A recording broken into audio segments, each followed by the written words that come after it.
Brady, where'd you go to med school? I actually went to my grandfather's alma mater, Des Moines University, College of Osteopathic Medicine in Des Moines, Iowa. Hey, Dr. James, where'd you go to med school? I went to St. George's University in Grenada.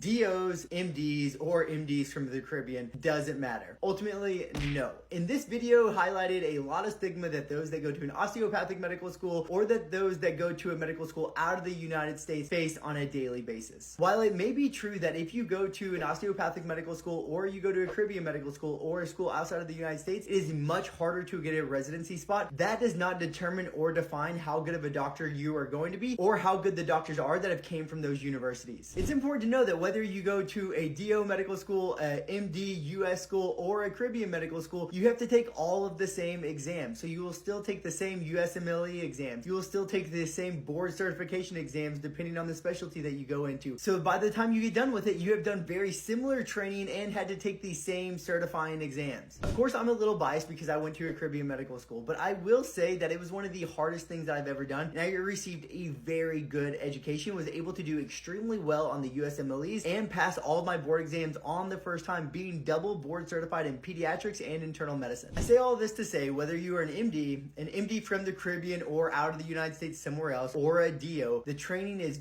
very similar and the testing is equivalent, and there should be no stigma about where you go or where you graduated from. Once you get into and get done with residency, the stigma will leave you behind, except for people like this in the comments.